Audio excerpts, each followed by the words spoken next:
I feel exhausted of being to gym today, so. You didn't do anything at the Just gym. sitting down the bar, and we were like, ooh, You were the most inactive person at the gym. All you did was like, Exactly. And she was like, I'm oh, done. this looks so hard. Oh, I'm already exhausted. It's just You watching you guys do voyeuristically it. enjoyed the gym. I'm so tired from the gym. Yeah, looking at people must be tiring. It was.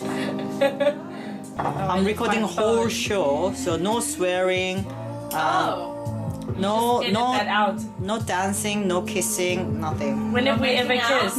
Oh, Sam. You can. Yeah, that. He's sad he missed the joke. We're gonna start our show now. Do you guys mind? Show now, so Do you guys mind us? We're working here. and I just. silence. We're on. People. Hello there, bangers. It's us from Radio Bang for another show this Friday, and you're listening to Angelica and. What's up, What's yeah, I couldn't remember my name. I'm sorry. that's First of all, I just want to there is such an unprofessional attitude in the studio today. People are just like chatting away, and we're trying to work. Okay. All right. Yeah. Anyway. Well, that's fine. That first song you heard Sorry. was James Blake again, one of my favourites. And it was a request actually from our listener and casual guest, Bandu.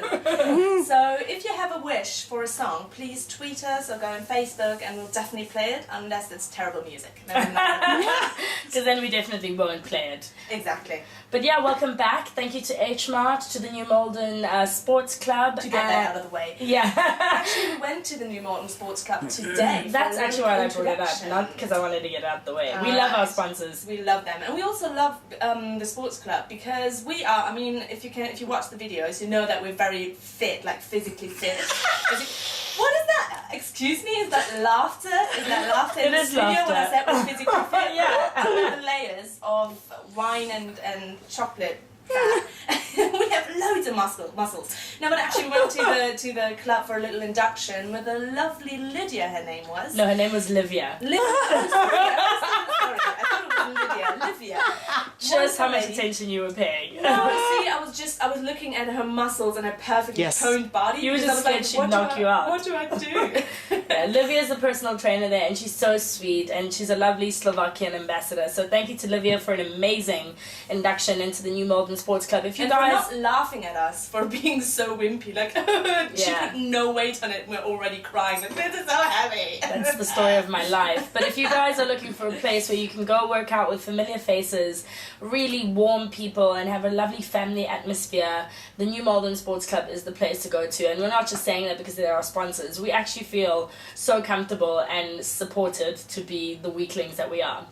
But moving along, just before we introduce our theme for the day, we just want to go back to the time that we spoke about charities with you guys. I'm sure a few of you who read the news read this wonderful article about Freedom Charity. A lovely lady who runs it, I think her name is Amit Pruna, and she Anita was the Prem, I think. yeah, and she's the head of Freedom Charity, and through her work, 2 women were saved today from modern day. Three women.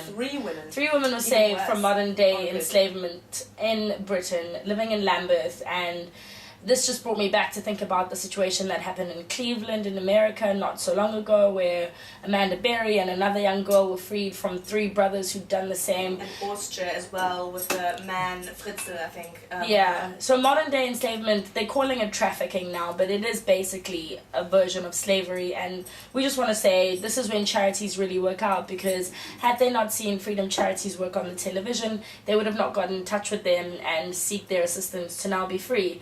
So thank you to their work, and thank you to any other charity and people out there who are giving people who are enslaved a voice, no matter how they're enslaved. Thank you for giving people a voice. So shout Yes. out to that. Absolutely, thank you. And find them if you want to see the work that they're doing and contact them. Find them online and see if you can help or what they are doing that you can emulate. So it's always a good thing to learn about these things, even if it's through a terrible, terrible thing like this news story. I heard it, I read about it, and I was like, is this true? Is it the 1st of April already? No, they wouldn't joke about it. How can that happen in today's life? So, or in today's UK? But actually, to be fair, I just got a letter in the mail last week that one of our neighbours, like next door neighbours, had passed, and I didn't even know. I couldn't even put a face to the name. So now I'm a bit more alert, and I'm like, I should really talk to my neighbours a bit more, because what do we actually know about the people that live around us? And you know, would I know if something like that happened in my neighbourhood? Probably not, because I don't even know the names of my next door neighbours. You know, so that's the smallest thing that we could do. Just, you know, open our eyes to our surroundings and not be so concerned with ourselves all the time. Love thy neighbour. Love thy in the neighbour, least indeed. creepy way possible. Do we have some music actually? I think we do have some music. Again, just like unprofessional in this Sorry. studio. I know, Sam, what do you want? What do you want, Sam? Just want to help. Yeah, Just wants he to just help. wants to help. Yeah. I think he just wants to Anyway, mess let's us. play a Let's track. play You a wanted track. to play a song. Oh yeah, I wanted to play a song that I got. Before she complains, because last week she was like, well, I'm going to get an extra song next week. So let's get Angelica's song going. Right, but it's fine. It's a very indie song, but I really love it. Before we play a track, we'll now introduce you guys. Today's show is going to be award shows. So we're going to be discussing what award shows are, what they mean in the modern day. So shout out to that. And if you have anything to say, tweet us at Radio Bang or drop us a line on the Facebook page. Here it is. Happily by Little Green Cars. Are you done here? Why is it not going? Why is it not working? Because I'm the wrong one. Sorry. See, I was always on 11, 12.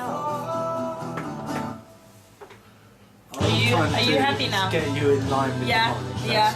I'm not trying to interfere. No, I know you're not. But are you happy now? Yeah. I think I am. I think, yeah, we go so high, and then when we laugh, I think our laughters are just so loud. Like, Yeah, that's why Maybe you could, like, I do it sit away from the mic. back a bit when you laugh. That's difficult. Laugh to the sky. Like you're crazy. Yeah, I need to go to gym. To work on that. You were just at the Hello. gym and you did nothing. That was Happily by Little Green Cars, and I apologise for the little glitch. I was put on a different button to press. And again, she's blaming somebody else because the first track she played was from the Sensation. I know. If you guys aren't I'm already in the zone, we're basically right now, if we're equating ourselves to an award show or the Golden Globes, we're not What? serious, we're way too chilled out today, Well, and people are blaming I other might- people for their technical inabilities. I must disagree though. I find the Golden Of course Globes you will, because are you're so- in the fold. I love I love the Golden Globes. Well, as Bussa already said, we're talking about award shows today because I don't know if you know that, but first of all, we're massive film fans. We have been from when we came out of our mother's wombs, pretty much, I'd assume. And we're also filmmakers, both of us. So we know what we're talking about. And we also love the glitz and glamour. I don't know about you, but I also love the glitz and glamour. I don't just watch it to see, who wins the awards. Yeah, No, I mean, I'm also a big love the fan of dresses. fashion, and Oh, yeah. I love to see a man suit up any day. And sometimes you get really good interviews depending on which network you're watching broadcasting the show. It's you know, my feelings about the award shows have really changed over the few years, but it is a spectacle in itself. The arrival of the whole red carpet is a show on its own, and then you have the actual award show. So it's quite interesting what I start finding more interesting now, whereas before it was very much driven towards the Oscars. Oh, to be fair, yeah. Well, now I think we're more focused on film awards because it is the award season has started now officially, pretty much, with the Governor's Award, which is also an Oscar that is given out, but for humanitarian efforts. And the Oscar season pretty much almost starts when the award show, the Oscar award show, Academy Awards actually end, and people already start talking about so who's going to be nominated next. But now, really, with fall and Christmas coming up. But there's an everyone's starting actual order to this. I know we started with the Oscars, but they're actually the last show yeah. because every award It show, if you builds don't up to know the a lot Oscars. about film awards, this is what it builds up to. And this is the whole purpose of the entire festival run at Cannes, at Biennale, and in Venice at the Biennale, is that these three in Europe are used as a segue to market films to then get to the Oscars. So everything is working towards the Oscars, the BAFTAs, the Golden Globes, and the Emmys stand alone purely because they're television orientated. So if you look at the order, you start getting a sense of which films and which actresses and actors are going to be winning if you watch the BAFTAs, if you watch the Golden Globes, and if you watch the Oscars, which essentially shows you that it's about marketing more than it is about the art anymore. Absolutely. And it is very political as well, because if you look at how the run up to these award shows is structured, and what people, especially the actors and those that are more in front of the camera, are playing that field, playing for votes. Really, it is like a presidency. It is like the candidateship for a presidency. Absolutely, and it's a campaign. It is a campaign. They call it that too, and you can. There's people that put odds on the actors. But and is there something wrong with this? This is the question. Actually, yeah, we discuss it all the time, because in the end, I think it is every show for or every award where one piece of art is picked out always has the flaw that you can never say one film defined a year or one piece of music defined a year. Or can you? Oh, can you? Well, I mean, you can, because Titanic defined its year.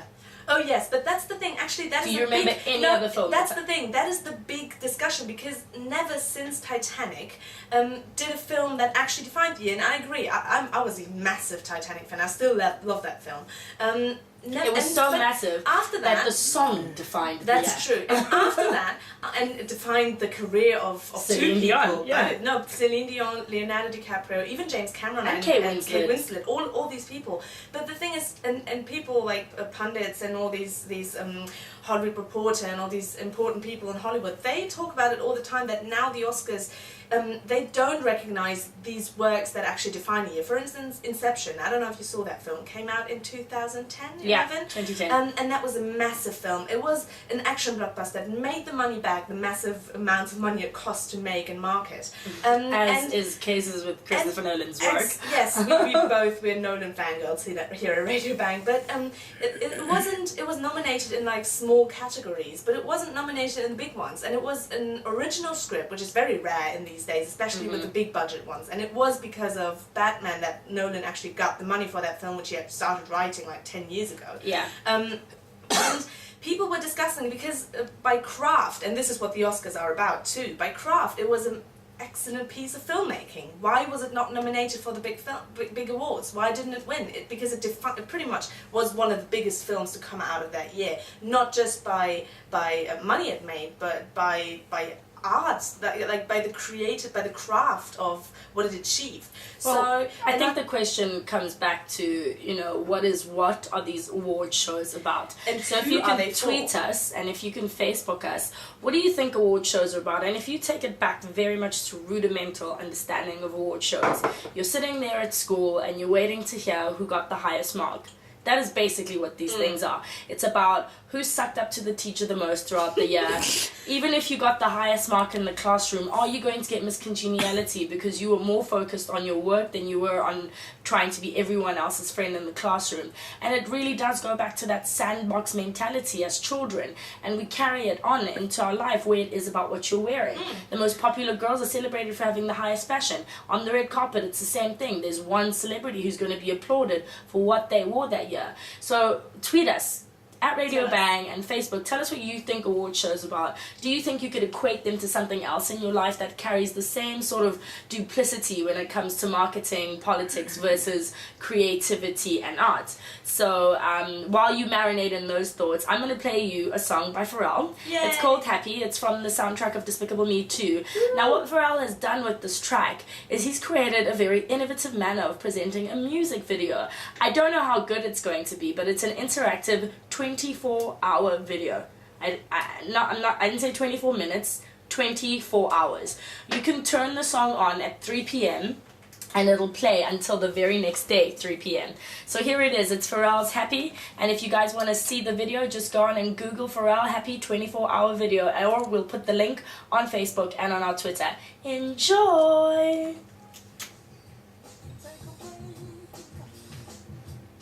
I'm always low. Mm. I'm always low, but I'm fine there. Okay. It's very low though. Very low. Why Yeah. am I always low? I can't. Very strange. I'm Well, you always can full. actually, if you make a playlist. Oh yeah, you have. Yeah, Uh-huh. that's good. That's nice. That's better. Good. Sit down. Yeah. Enjoy your meal. So hungry with the dine here.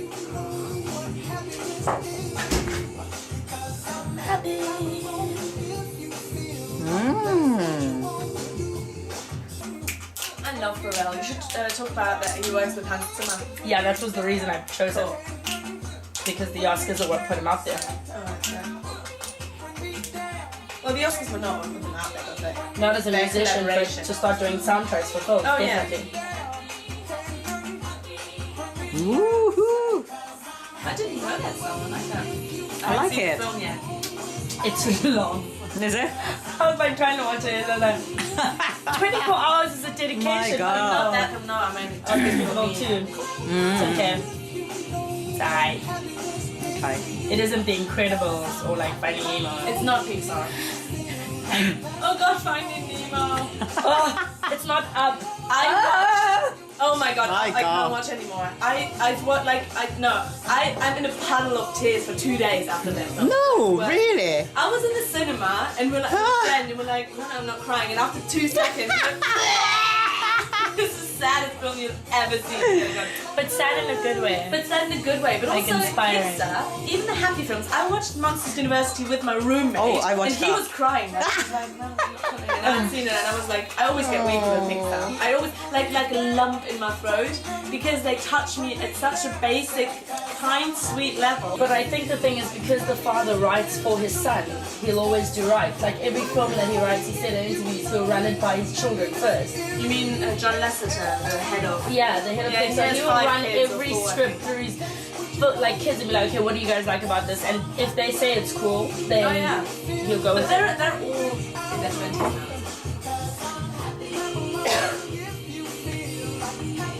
Is the way out because I'm happy. Right, that was Pharrell with Happy, and if you haven't seen Despicable Me 2, you should check it out. It was average. I didn't think it was that amazing. We were just discussing which animation rocks the boat, and I would say for me it's still, there's a lot of stuff, but Pixar tends to fall in there, aside from the classics. Pixar and Studio Ghibli. I'm a massive, massive Hayao Miyazaki fan. I don't know if you know Spirited Away, Yeah, of course I do. Howl's Moving Castle. He's one of those people that, I don't know how he does it, but he has his own signature and he touches people, like Pixar for me as well, touches people, whatever age, at their most innermost not childishness, but they touch the innermost child in everyone. And Yeah. I think that what works about him is that he creates work that is a distinctive Japanese signature as animation, and it goes beyond. I think the reason I don't think of him in the same animation world as all other animation films is because I think he's a creative genius. I put him beyond like animation. Kanye West. Exactly like Kanye West. But I put him in a position where I can't even compare him to animation. I can't compare him to live action either. He stands alone in his work. Well, the studio Absolutely. stands alone in their work. And then when you look at them, I've watched a lot of anime growing up and a lot of manga. But the minute I saw Spirited Away as a child, I was spirited away, yes. literally. I was just like, Yes. this is what films are supposed to do. Yeah, And it was the first time, because one of my friends had said animation is real life, and that's Oh, because yeah. he's an animator.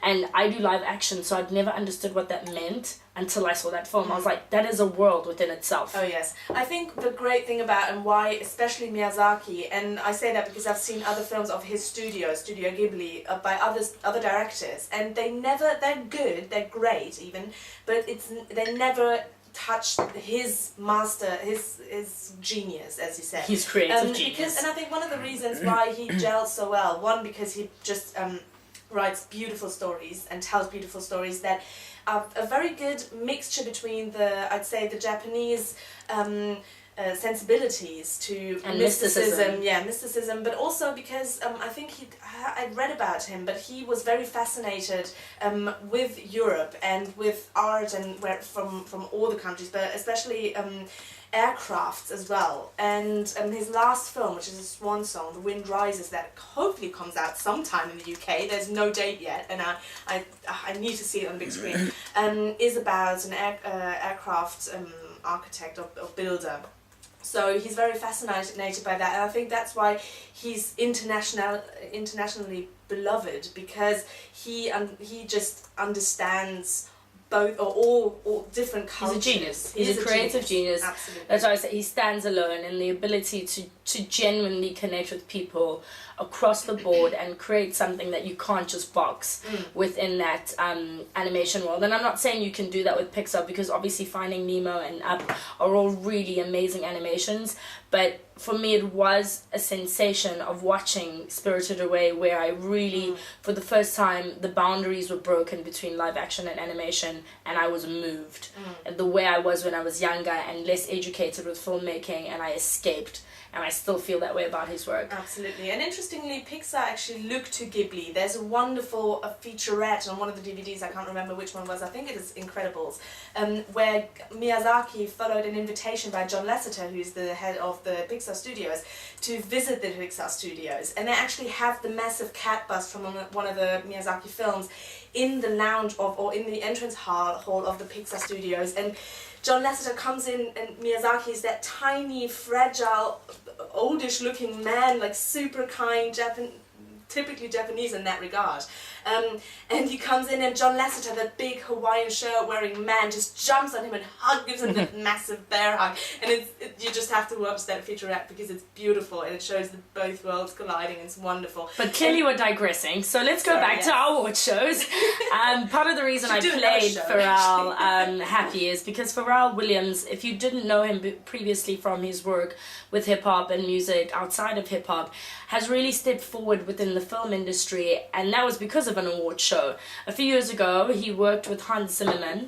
Hans Zimmer, sorry, I have a friend Zimmerman.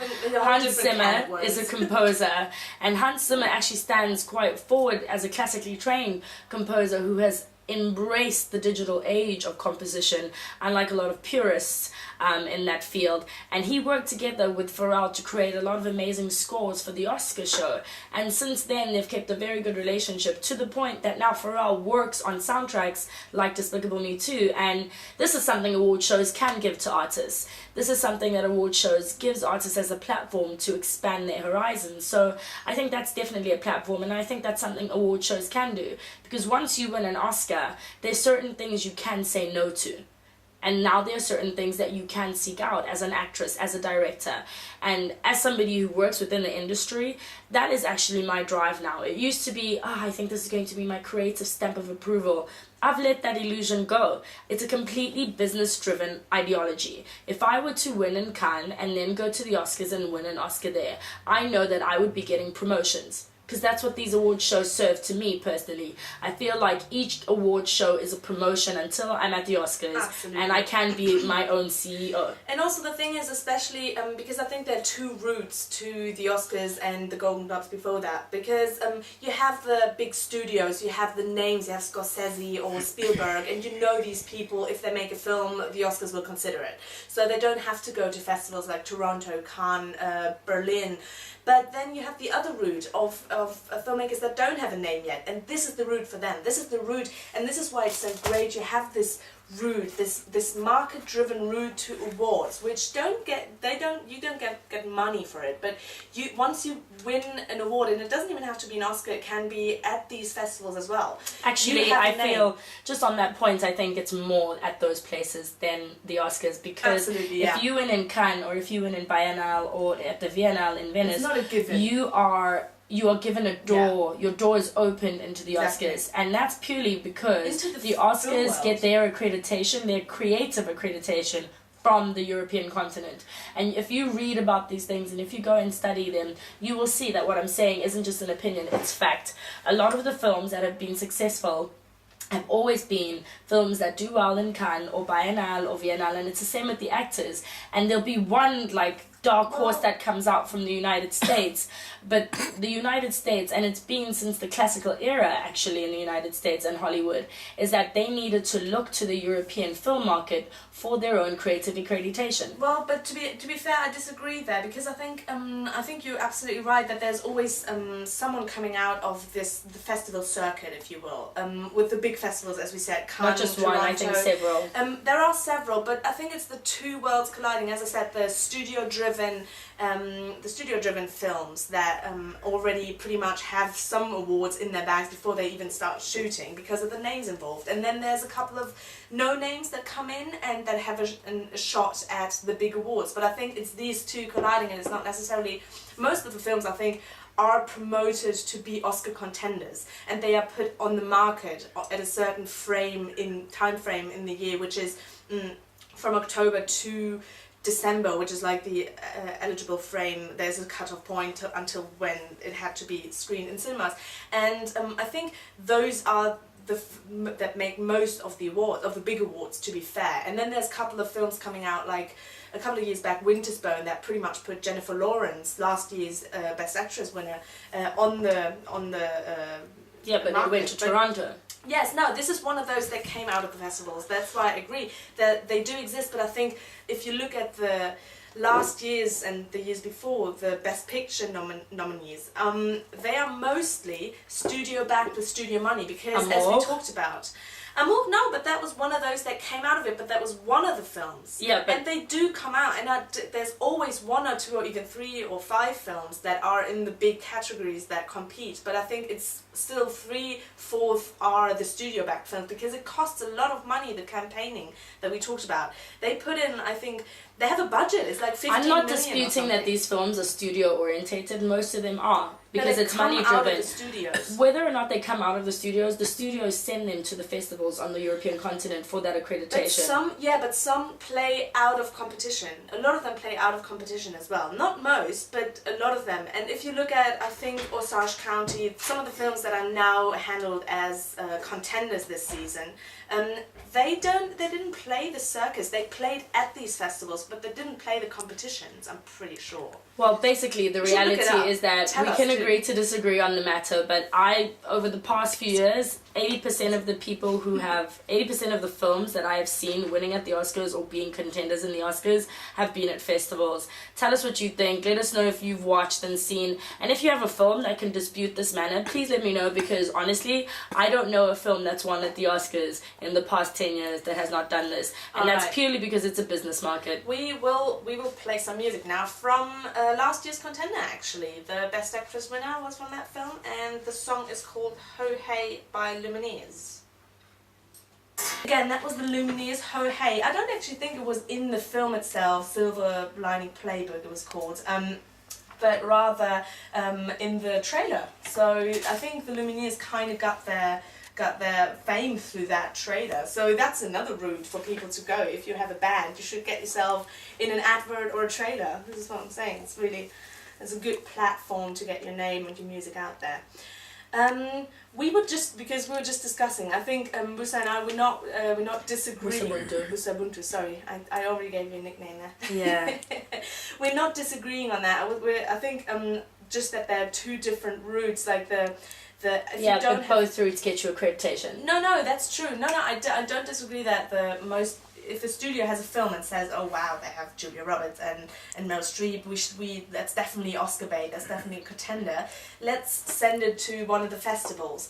But they already have the backing of the studio. But then I think there are films that come out that don't have the backing of the studio initially, that are sent to the festivals, that then a studio sees and buys the distribution rights, and then they think, oh well, we can throw it on the awards circuit and give money to them for that. Because actually, I think there are numbers out there how much it costs the studio for a single film, and depending on how many like supporting actor nominations and extras, whatever, they have, how much it costs them to market that. Because in all these publications, they have, like, for your consideration, these ads that they put out so the voters see them. So it really is, Yeah, it is a market strategy, absolutely. It's a As you said, business. it is a The business. entire thing.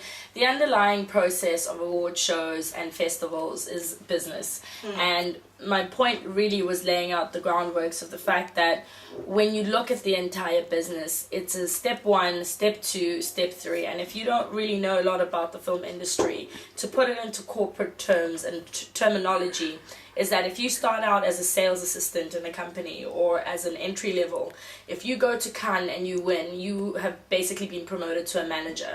And then if you go from Cannes and you go and you win at the Oscars, you are now a partner in the company. And that's basically what it does for you. It gives you the ability to have a stronger voice within your industry and have some say. It doesn't always reflect on the amount of money that you're going to make, but what they've done since 1895, these festivals and these award shows have given either independent filmmakers or like established studios the ability to grow, the ability to further their own storytelling machine. So in that aspect, whether or not the politics are good or bad is not really important. They work.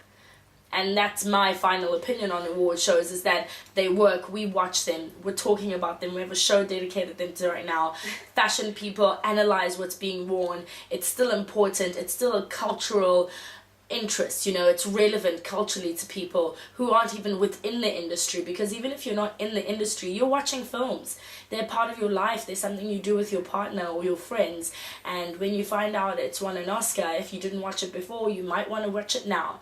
So that's something that I think is really important, to recognize that if a film was of no interest to you before and you've watched it now just because it's won an Oscar, think about why that was. Think about the entire process that it took for these people to sweat and bleed money or traveling from Europe to America to get this story to you. Absolutely, and I think another, apart from the business reasons that, which I absolutely agree with, because sometimes, especially the small-ish films that otherwise probably wouldn't have, you know, people wouldn't see, if they're even just nominated, they often get a re-release into cinemas and people are like, oh, this has been nominated by an Oscar, maybe it's good, so let's watch it. And I think that's such a great thing. And another thing, for us, or for me as a filmmaker especially, I don't know about Busabuntu, but when I saw, what I always love but other people find boring is the short film categories, because those are people oftentimes just fresh out of university, or they did their last film at university and they get nominated. And I think that is such a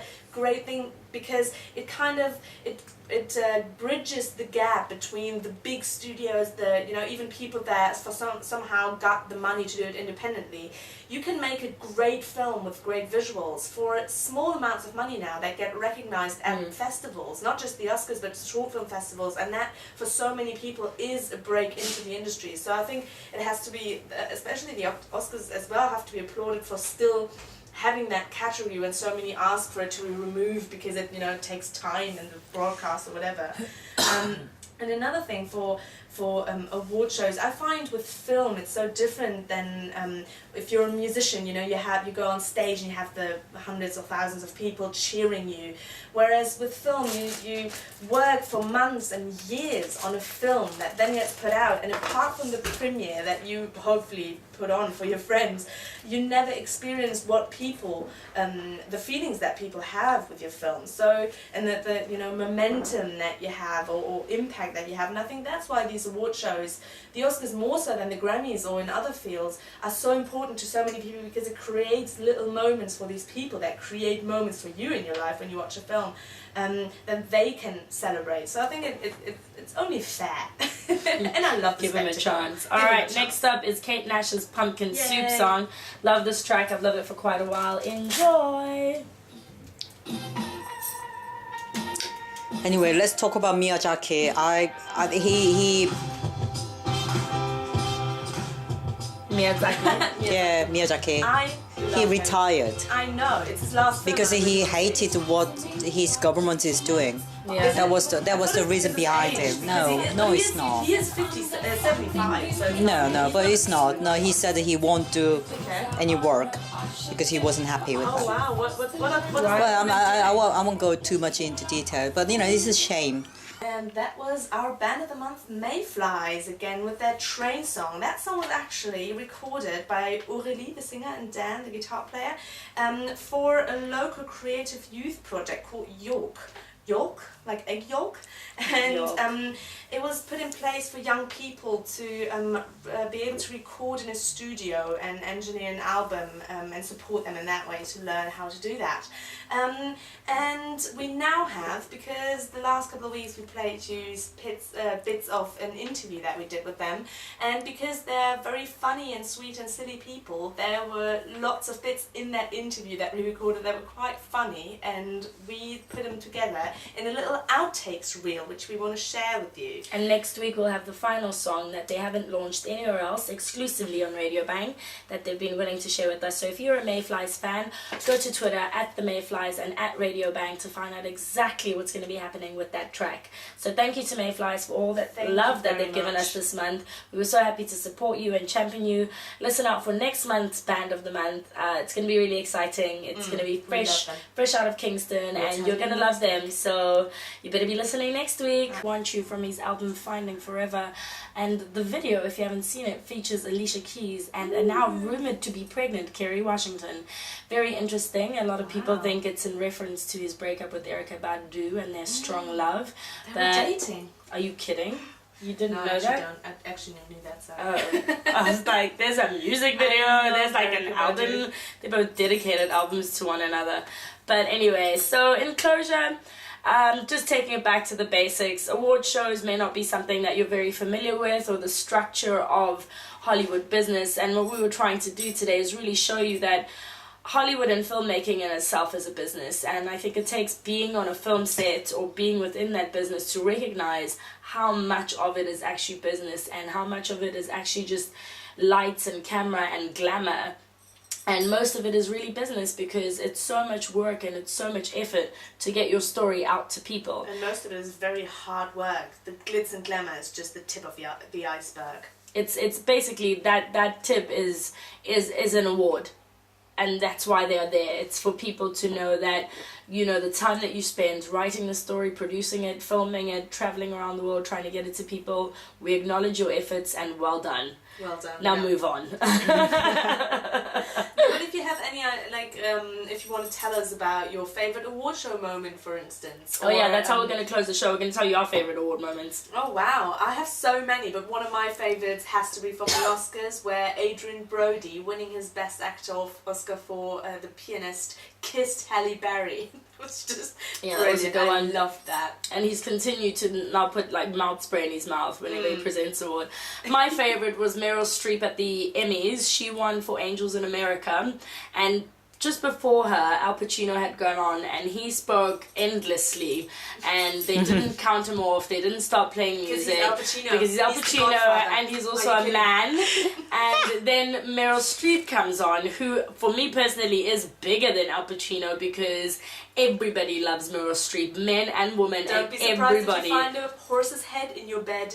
Anyway, so Meryl was talking at the awards, and she was saying thank you for her award, and as she was going, they started playing the music, and she said, I can sing my thank you speech too, and they brought the music down, and she carried on and finished her speech. So big ups to Meryl for giving women a strong standpoint and making a very awkward moment really humorous and successful. Thank you very much to our listeners again. Please sound off on Twitter and Facebook. Tell us what you think. Tell us your Send us your requests. Yes, and we end the show before Sam comes on with this comfort zone with a very mellow song, Evening Ceremony, by our favourite ginger after Ed Sheeran, Active Child. Have a lovely weekend, everybody. It's Busa Bunja and Angelica. Bye.